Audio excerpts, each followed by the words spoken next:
Recent ಆಗಿ ಮೂರನೇ United Nations ocean Conference France ಅಲ್ಲಿ ನಡೆದಿದೆ. ಸೊ ಇದರಲ್ಲಿ ಒಟ್ಟು 60 ದೇಶಗಳಲ್ಲಿ 56 ದೇಶಗಳು high seas treaty which is also called as biodiversity beyond national jurisdiction agreement ನ ಸಹಿ ಹಾಕಿದೆ. ಸೊ ಈ ವಿಡಿಯೋದಲ್ಲಿ ನಾವು ಯುನೈಟೆಡ್ ನೇಷನ್ಸ್ ಓಷನ್ ಕಾನ್ಫರೆನ್ಸ್ ಬಗ್ಗೆ ಡೀಟೈಲ್ ಆಗಿ ನೋಡ್ಕೊಳ್ಳೋಣ. Welcome to news navigator programme of Shankar IAS academy. So let us see the background of UNOC. ಮೂರನೇ ಆವೃತ್ತಿ ಅಲ್ವಾ ಇದು, ಸೊ ಬ್ಯಾಕ್ಗ್ರೌಂಡ್ ಇಂಪಾರ್ಟೆಂಟ್ ಆಗುತ್ತೆ.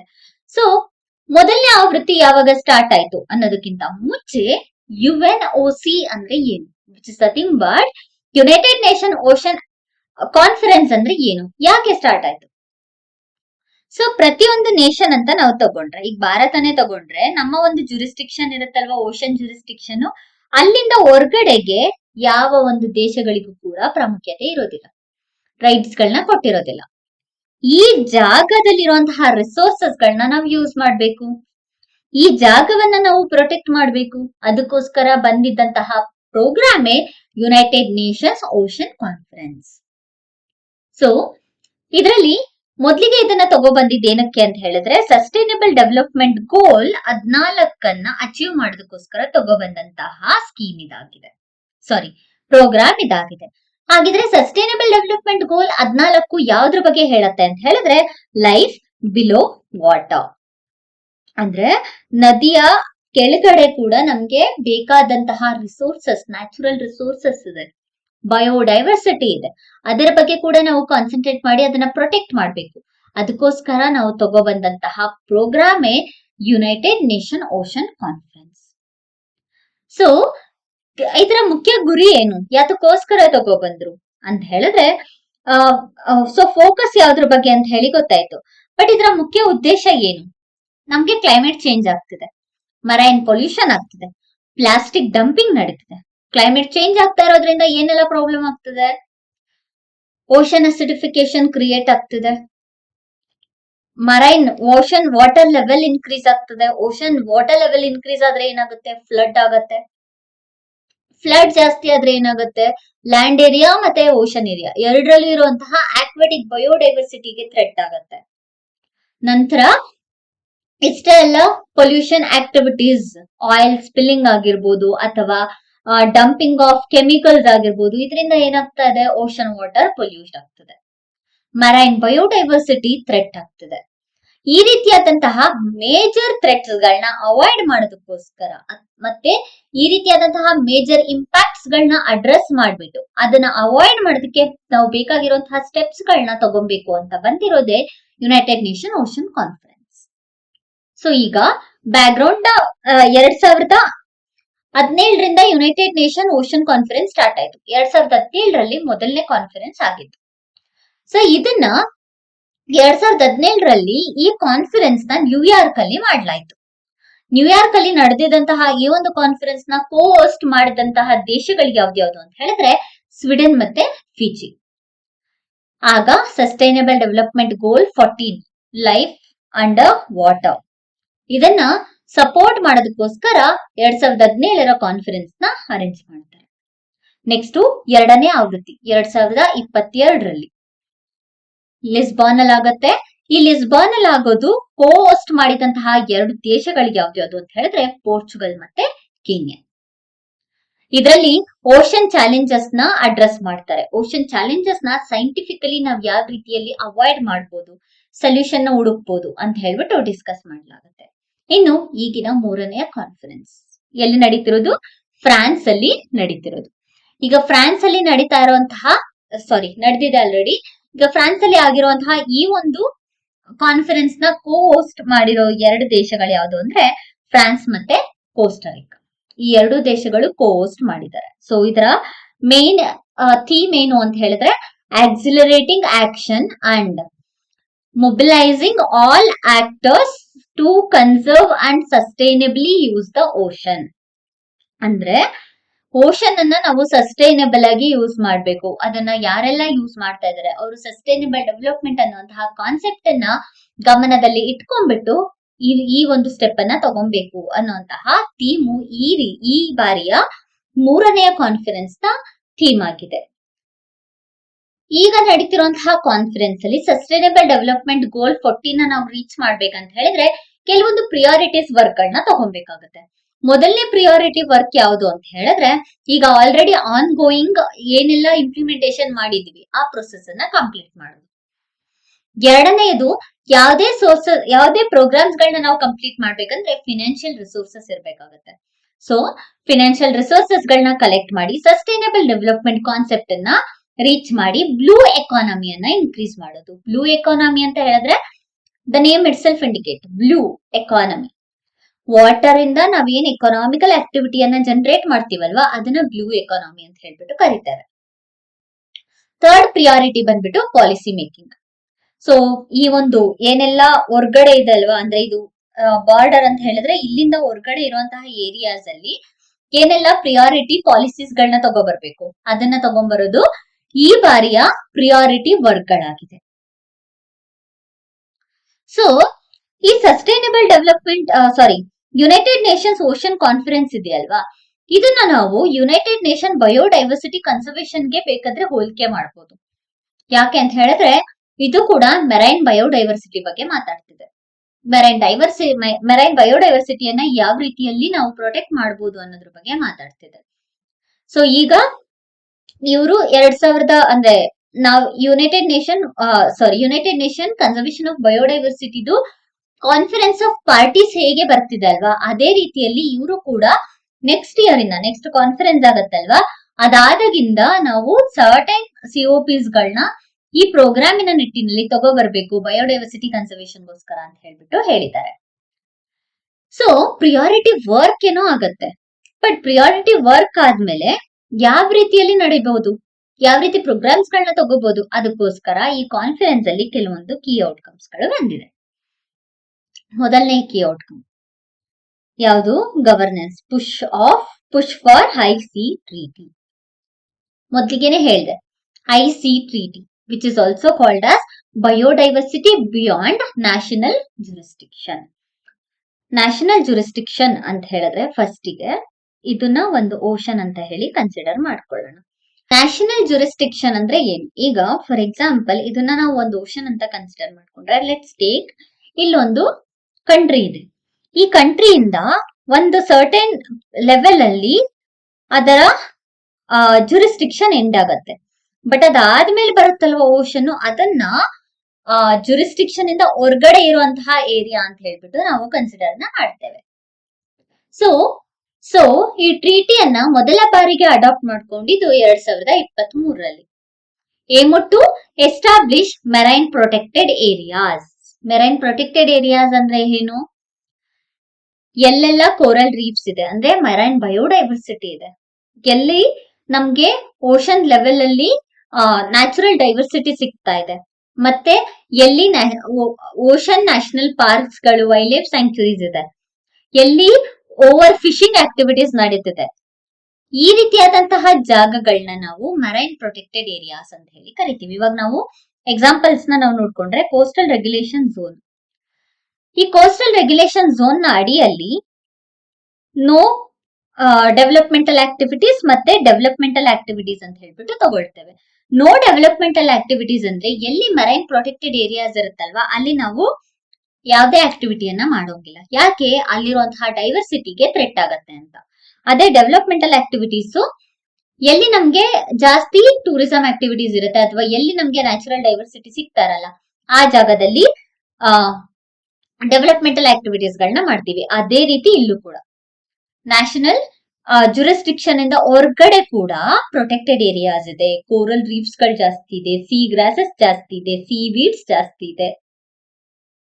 ಈ ರೀತಿಯಾದಂತಹ ಜಾಗಗಳನ್ನ ಐಡೆಂಟಿಫೈ ಮಾಡ್ಬಿಟ್ಟು ಆ ಜಾಗಗಳನ್ನ ಪ್ರೊಟೆಕ್ಟ್ ಮಾಡ್ಬೇಕು ಅಂತ ಹೇಳ್ಬಿಟ್ಟು BBNJ ಅನ್ನೋಂತಹ ಪ್ರೋಗ್ರಾಮ್ಸ್ ನ ಐಸಿ ಟ್ರೀಟಿ ಅಂತ ಹೇಳ್ಬಿಟ್ಟು ಕರಿತೀವಿ.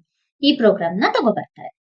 ಸೊ ಇದರ ಆಬ್ಜೆಕ್ಟಿವ್ ಏನು? ಸಪರೇಟ್ ಆಗಿ ಮೇನ್ಸ್ ಅಲ್ಲಿ ಕೇಳುವಂತಹ ಚಾನ್ಸಸ್ ಇರುತ್ತೆ. ಸೊ ಇದರ ಆಬ್ಜೆಕ್ಟಿವ್ ಏನು? ಮೊದಲನೇ ಆಬ್ಜೆಕ್ಟಿವ್ ಬಂದ್ಬಿಟ್ಟು ಮರೈನ್ ಪ್ರೊಟೆಕ್ಟೆಡ್ ಏರಿಯಾಸ್ ಗಳನ್ನ ಐಡೆಂಟಿಫೈ ಮಾಡೋದು, ಕ್ರಿಯೇಟ್ ಮಾಡೋದು, ಎಲ್ಲಿ ನ್ಯಾಷನಲ್ ಜುರಿಸ್ಟಿಕ್ಷನ್ ನ ಹೊರಗಡೆ. Next environmental impact assessment test ಗಳನ್ನ ಮಾಡೋದು ಐಸಿ ಆಕ್ಟಿವಿಟೀಸ್ ಅಲ್ಲಿ. ಅಂದ್ರೆ ಎಲ್ಲಿ ಈಗ ಅಲೋ ಮಾಡಿರ್ತಾರೆ. For example Africa wanted to take resources in Indian Ocean ಇಂದ ಹೊರಗಡೆ ಇರೋ ಜಾಗದಲ್ಲಿ, ಬಟ್ ಅದ್ ಹೇಳತ್ತೆ ನಮ್ಮ ನಾನೇನ್ ಎಕ್ಸ್ಟ್ರಾಕ್ಟ್ ಮಾಡ್ತೀನಿ ಅದರಿಂದ ಏನು ಪ್ರಾಬ್ಲಮ್ ಆಗಲ್ಲ ಅಂತ. ಬಟ್ ಅಲ್ಲಿ ಪ್ರಾಬ್ಲಮ್ ಆಗುವಂತಹ ಚಾನ್ಸಸ್ ಇರುತ್ತೆ. ಅದಕ್ಕೋಸ್ಕರ ನಾವು ಸಹಿ ಆಗ್ತಿರೋಂತಹ ಪ್ರಾಜೆಕ್ಟ್ ಕರೆಕ್ಟಾ ಇಲ್ವಾ ಅಂತ ನೋಡ್ಬಿಟ್ಟು ಮಾಡ್ಬೇಕಲ್ವಾ. ಅದಕ್ಕೆ ಎನ್ವಿರಾನ್ಮೆಂಟಲ್ ಇಂಪ್ಯಾಕ್ಟ್ ಅಸೆಸ್ಮೆಂಟ್ ಟೆಸ್ಟ್ ಅನ್ನ ಮಾಡ್ಲಾಗುತ್ತೆ. ನೆಕ್ಸ್ಟ್, ಮೆರೈನ್ ಜೆನೆಟಿಕ್ ರಿಸೋರ್ಸಸ್ ಗಳನ್ನ ರೆಗ್ಯುಲೇಟ್ ಮಾಡೋದು ಇದರ ಮುಖ್ಯ ಗುರಿಯಾಗಿದೆ. ಇನ್ನು ಕೂಡ ಇಂಡಿಯಾ ರಾಟಿಫೈನ ಮಾಡಿಲ್ಲ ಇದಕ್ಕೆ, ಅಂಡ್ ಇದಕ್ಕೆ ಫಿನಾನ್ಷಿಯಲ್ ರಿಸೋರ್ಸಸ್ ಕೂಡ ಬೇಕಾಗತ್ತೆ.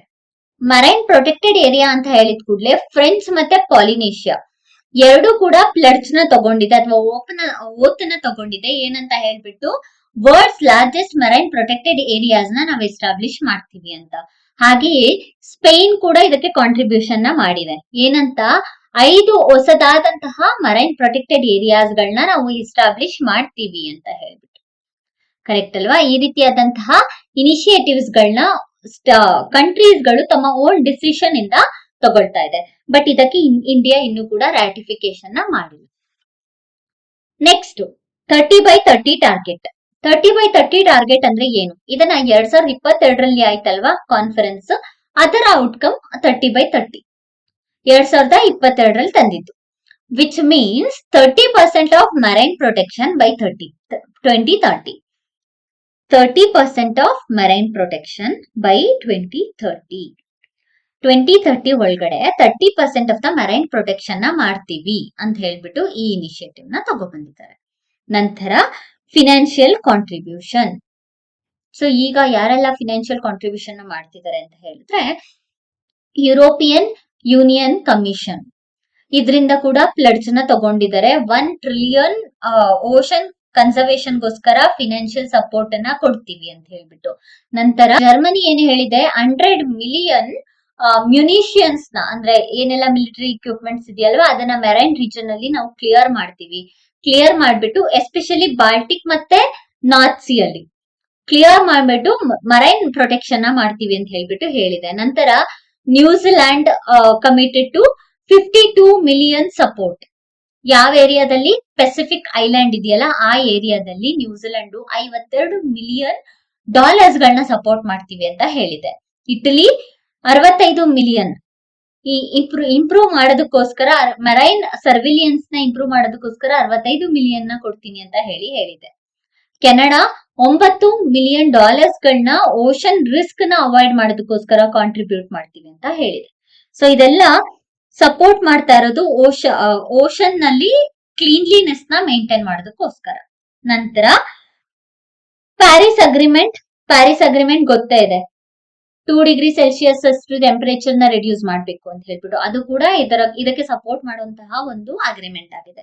ನೆಕ್ಸ್ಟ್, ಕ್ವೈಟ್ ಓಷನ್ ಕೋಯಲಿಷನ್ ಅಂದ್ರೆ ಏನು ಅಂತ ಹೇಳಿದ್ರೆ, ಮರೈನ್ ರೀಜನ್ ಅಲ್ಲಿ ಇರುವಂತಹ under water noise pollution reduce ಮಾಡೋದಕ್ಕೆ ತಗೊಬಂದಿರುವಂತಹ ಟ್ರೀಟಿ ಇದಾಗಿದೆ. ಅಷ್ಟೇ ಅಲ್ಲ, ಪ್ಲಾಸ್ಟಿಕ್ ಟ್ರೀಟಿಯನ್ನು ಕೂಡ ಸಪೋರ್ಟ್ ಮಾಡ್ತಾ ಇದೆ ಈ ಒಂದು UNOC. ನೆಕ್ಸ್ಟ್ 10,000 ಶಿಪ್ ಇನಿಷಿಯೇಟಿವ್ ಮತ್ತೆ ಓಷನ್ ಅಕೌಂಟಿಂಗ್ ಅನ್ನುವಂತಹ ಇನಿಷಿಯೇಟಿವ್ಸ್ ನ ಕೂಡ ತಗೊಬಂದಿದೆ. ಸೊ ಇದನ್ನೆಲ್ಲ ನಾವು ಇಂಪ್ಲಿಮೆಂಟ್ ಮಾಡ್ಬೇಕು ಅಂತ ಹೇಳಿದ್ರೆ ಚಾಲೆಂಜಸ್ ಇದ್ದೇ ಇರುತ್ತೆ. ಸೊ ಆ ಚಾಲೆಂಜಸ್ ಗಳೇನು ಅಂದ್ರೆ, ಮೊದಲಿಗೆ ಸಸ್ಟೈನಬಲ್ ಡೆವಲಪ್ಮೆಂಟ್ ಗೋಲ್ ಅಲ್ಲಿ 14 ರೀಚ್ ಆಗೋದಕ್ಕೆ ಫಿನಾನ್ಷಿಯಲ್ ಸಪೋರ್ಟ್ ಇಲ್ಲ. Less than 6% of the financial support ನಮಗ್ ಸಿಗ್ತಾ ಇದೆ. ನಂತರ ಕ್ಲೈಮೇಟ್ ಸ್ಟ್ರೆಸರ್ಸ್ ಅಂದ್ರೆ ಈಗ ಏನ್ ನಾವು ಕ್ಲೈಮೇಟ್ ಚೇಂಜ್, ಗ್ಲೋಬಲ್ ವಾರ್ಮಿಂಗ್ ಆಗೋದಕ್ಕೆ ಏನೆಲ್ಲ ಹ್ಯೂಮನ್ ಕಾಂಟ್ರಿಬ್ಯೂಷನ್ ಆಗ್ತಿದೆ ಅಲ್ವಾ, ಅದರಿಂದ ಓಷನ್ ಲೆವೆಲ್ ರೈಸ್ ಆಗ್ತಿದೆ, ಅಸಿಡಿಫಿಕೇಶನ್ ಆಗ್ತಿದೆ, ಹೀಟ್ ವೇವ್ಸ್ ಜನರೇಟ್ ಆಗ್ತಿದೆ. ಇದು ಕೂಡ ಮೇಜರ್ ಚಾಲೆಂಜ್. ನೆಕ್ಸ್ಟ್ BBNJ, ಇದನ್ನೇ ನಾವು ನೋಡ್ಕೊಂಡ್ರೆ 60 ಕಂಟ್ರೀಸ್ ಗಳು ಇದಕ್ಕೆ ಅಟ್ಲೀಸ್ಟ್ ರಾಟಿಫೈ ಮಾಡ್ಬೇಕು, ಬಟ್ ಮಾಡಿಲ್ಲ. Next, gaps in monitoring and enforcement. Private sector regulate ನ ಮಾಡೋದಕ್ಕೆ ಹೆಸಿಟೇಟ್ ಮಾಡ್ತಿದ್ದಾರೆ. ಇದೆಲ್ಲ ನಮ್ಗೆ major challenges. Next, India specific angle. ಭಾರತಕ್ಕೆ ಏನೆಲ್ಲ ಆಗುತ್ತೆ ಇದರಿಂದ? ಭಾರತವನ್ನ ನಾವು ತಗೊಂಡ್ರೆ, ಭಾರತ ಇನ್ನೂ ಕೂಡ BBNJಗೆ ರಾಟಿಫೈನ ಮಾಡಿಲ್ಲ, ಮೇಜರ್ ಪ್ರಾಬ್ಲಮ್. ನೆಕ್ಸ್ಟ್, ICTD ಅದಕ್ಕೆ ರಾಟಿಫಿಕೇಶನ್ ಮಾಡಿಲ್ಲ. ನೆಕ್ಸ್ಟ್, ಗ್ಲೋಬಲ್ ಪ್ಲಾಸ್ಟಿಕ್ ಟ್ರೀಟಿ, ಇದರಿಂದ ಕೂಡ ಭಾರತ ಹೊರಗಡೆ ಇದೆ. ನೆಕ್ಸ್ಟ್, ಲೈಫ್ ಮತ್ತೆ blue economy, deep ocean missions ಇದ್ರ ಜೊತೆ ಅಲೈನ್ ಆಗಿದೆ. ನಂತರ potential to leverage technology community based fishing activities already ಭಾರತ ತುಂಬಾ ಸ್ಟೆಪ್ಸ್ ಗಳನ್ನ ತಗೊಂಡಿದೆ. ಬಟ್ ಈಗ BBNJ ಪ್ರೋಗ್ರಾಮ್ಗೆ ಭಾರತ ಸೈನ್ ಅಥವಾ ಟ್ರೀಟಿಗೆ ಸಿಗ್ನೇಟರಿ ಆಗಿ ಜಾಯಿನ್ ಆಗುವಂತಹ ಒಂದು ಸ್ಟೆಪ್ ಅನ್ನ ತಗೋಬೇಕಾಗಿದೆ. ಅದಕ್ಕೋಸ್ಕರ ತಮ್ಮ ಜುರಿಸ್ಟಿಕ್ಷನ್ ಇಂದ ಹೊರಗಡೆ ಇರುವಂತಹ ಜಾಗವನ್ನು ಕೂಡ ಪ್ರೊಟೆಕ್ಟ್ ಮಾಡೋದಕ್ಕೋಸ್ಕರ. ನೆಕ್ಸ್ಟ್ ವೇ ಫಾರ್ವರ್ಡ್ ಎಕ್ಸಾಮ್ ಅಲ್ಲಿ ಏನ್ ಬರೀಬಹುದು, ಒಂದು ಅನ್ಕ್ಲೋಸ್ ಆಕ್ಟಿವಿಟೀಸ್ ನ ತಗೊಂಡ್ಬರ್ಬೇಕು ಅಂತ ಹೇಳ್ಬಿಟ್ಟು, ಮತ್ತೆ ಏನೆಲ್ಲ ಫಿನಾನ್ಷಿಯಲ್ ಗ್ಯಾಪ್ ಇದೆ ಅದನ್ನ ಸಪೋರ್ಟ್ ಮಾಡೋದಕ್ಕೆ ಆಲ್ರೆಡಿ ತುಂಬಾ ಕಂಟ್ರೀಸ್ ಗಳು ಹೇಳಿದೆ ಇದೆಲ್ಲ ಮಾಡ್ತೀವಿ ಅಂತ. ಅದೆಲ್ಲ ಪ್ರಾಪರ್ ಆಗಿ ನಡೀತಿದ್ಯಾ ಇಲ್ವಾ? For example global environmental facility, ಇದರಲ್ಲಿ ನಾವು ಫಂಡಿಂಗ್ ನ ನೋಡ್ಕೊಂಡ್ರೆ ಎಷ್ಟೋ ಕಂಟ್ರೀಸ್ ಗಳು ಫಂಡಿಂಗ್ ಮಾಡ್ತೀವಿ ಅಂತ ಹೇಳ್ಬಿಟ್ಟು ಕಲೆಕ್ಟ್ ಮಾಡಕ್ ಆಗಿಲ್ಲ ಬಯೋಡೈವರ್ಸಿಟಿ ಕನ್ಸರ್ವೇಷನ್ ಗೋಸ್ಕರ. ಸೊ ಈ ರೀತಿ ಫೇಲ್ಯೂರ್ ಆಗಕ್ಕಿಂತ ಮುಂಚೆ ಒಂದು ಬೈಂಡಿಂಗ್ ಫಿನಾನ್ಷಿಯಲ್ ಸಿಸ್ಟಮ್ ಅನ್ನ ತಗೊಂಡ್ಬರ್ಬೇಕಾಗತ್ತೆ. ನೆಕ್ಸ್ಟ್ ಓಷನ್ ಅಂದ್ರೆ ನಮ್ಮ ಟೆಕ್ನಾಲಜಿಯನ್ನ ಯೂಸ್ ಮಾಡಿ ಮತ್ತೆ ಟ್ರೆಡಿಷನಲ್ ನಾಲೆಡ್ಜ್ ಅನ್ನ ಎರಡನ್ನೂ ಕೂಡ ಯೂಸ್ ಮಾಡ್ಬಿಟ್ಟು ಈ ರೀಜನ್ಸ್ ಗಳನ್ನ ಪ್ರೊಟೆಕ್ಟ್ ಮಾಡ್ಬೇಕು. More and more marine protected areas ಗಳನ್ನ ಎಸ್ಟಾಬ್ಲಿಷ್ ಮಾಡಿ ಒಂದೊಂದು ಕಂಟ್ರೀಸ್ಗೆ ಅದರ ಮೇಲೆ ರೈಟ್ಸ್ ಗಳನ್ನ ಕೊಡ್ಬೇಕಾಗತ್ತೆ, ಅಂದ್ರೆ ರೆಗ್ಯುಲೇಟಿಂಗ್ ರೈಟ್ಸ್ ಗಳನ್ನ. ನಂತರ ಡೀಪ್ ಸಿ ಮೈನಿಂಗ್ಸ್ ಗಳನ್ನ ಅವಾಯ್ಡ್ ಮಾಡ್ಬೇಕಾಗತ್ತೆ. ಹಾಗೆಯೇ ಕಮ್ಯುನಿಟಿ ಬೇಸ್ಡ್ ಪ್ರೊಟೆಕ್ಷನ್ ನ ಎಸ್ಟಾಬ್ಲಿಷ್ ಮಾಡ್ಬೇಕು, ಮತ್ತೆ ಇನ್ಕ್ಲೂಸಿವ್ ಬ್ಲೂ ಎಕಾನಮಿಯನ್ನ ಪ್ರಮೋಟ್ ಮಾಡ್ಬೇಕು. ಇದಿಷ್ಟು ನಮ್ಗೆ ಈ ಒಂದು UNOC ಬಗ್ಗೆ ತಿಳ್ಕೊಬೇಕಾಗಿರುವಂತಹ ವಿಷಯಗಳಾಗಿದೆ. ಸೊ ನಮ್ಗೆ ಸಪರೇಟ್ ಆಗಿ ಈ ಒಂದು BBNJ ಇದೆಯಲ್ವಾ, ಇದ್ರ ಬಗ್ಗೆನೆ ನಮ್ಗೆ ಸಪರೇಟ್ ಆಗಿ ಕ್ವಶನ್ ನ ಕೇಳುವಂತಹ ಚಾನ್ಸಸ್ ಇರುತ್ತೆ, ನೆನ್ಪಿಟ್ಕೊಂಡಿರಿ. ಸೊ ಇದೆಲ್ಲದಕ್ಕಿಂತ ಮುಂಚೆ ಇಲ್ಲಿ ತನಕ ನಾವು ಹೈ ಸಿ ಟ್ರೀಟಿ ಅಂತ ಹೇಳ್ಕೊಂಡ್ರೆ, ಬಟ್ ಐ ಸಿ ಟ್ರೀಟಿ ಅಂದ್ರೆ ಏನು? IC ಟ್ರೀಟಿ ಅನ್ನೋದಕ್ಕಿಂತ ಮುಂಚೆ IC ಅಂದ್ರೆ ಏನು? IC ಅಂತ ಹೇಳಿದ್ರೆ the area which is beyond the jurisdiction of a single country, ಒಂದು ಕಂಟ್ರಿಗಿಂತ ಹೊರಗಡೆ ಇರುತ್ತೆ. ಅಂದ್ರೆ ಒಂದು ದೇಶದ ಕೋಸ್ಟ್ ಲೈನ್ ಬಾರ್ಡರ್ ಇಂದ 200, ಸ್ಪೆಸಿಫಿಕಲಿ ಹೇಳ್ತಾ ಇದ್ದೀನಿ, 200 ನಾಟಿಕಲ್ ಮೈಲ್ಸ್ ಇಂದ ಹೊರಗಡೆ ಇರೋ ಏರಿಯಾನ ನಾವು IC ಬೇಸಿನ್ ಅಂತ ಹೇಳ್ಬಿಟ್ಟು ಕರಿತೀವಿ. ಇನ್ನ ಕಿಲೋಮೀಟರ್ ಅಲ್ಲಿ ನಾವು ಹೇಳ್ಕೊಂಡ್ರೆ 370 ಕಿಲೋಮೀಟರ್ ನ IC ಬೇಸಿನ್ ಅಂತ ಹೇಳ್ಬಿಟ್ಟು ಕರಿತೀವಿ. ಇಲ್ಲಿರುವಂತಹ ವಾಟರ್ ಒಂದು ದೇಶಕ್ಕೆ ಮಾತ್ರ ಸೀಮಿತವಾಗಿರೋದಿಲ್ಲ, ಗ್ಲೋಬಲಿ ಎಲ್ಲಾ ಕಂಟ್ರಿ ಸೀಮಿತವಾಗಿರುತ್ತೆ. ಇದನ್ನ IC ಬೇಸಿನ್ ಅಂತ ಹೇಳಿ ಕರಿತೇವೆ. ಸೊ ಇದರಲ್ಲಿ ಒಂದು ಮೇನ್ಸ್ ಕ್ವಶನ್ ನಾವು ನೋಡ್ಕೊಳ್ಳೋಣ. Critically examine the outcome of the 3rd United nation ocean conference held in nice in June 2025. To what extent do this outcome address the governance, finance and equity challenge facing ocean conservation under Sustainable Development Goal 14? And what role can India play in ensuring their effective implementation? 250 words, which is nothing but 15 marks ಇರುವಂತಹ question. Answer ನ try ಮಾಡಿ, daily ನೀವು answer ನ ಬರೀತಾ ಹೋದ್ರೆ ನಿಮ್ಮ answer writing perfect ಆಗ್ತಾನೆ ಬರುತ್ತೆ. Thank you for watching. Please share and subscribe.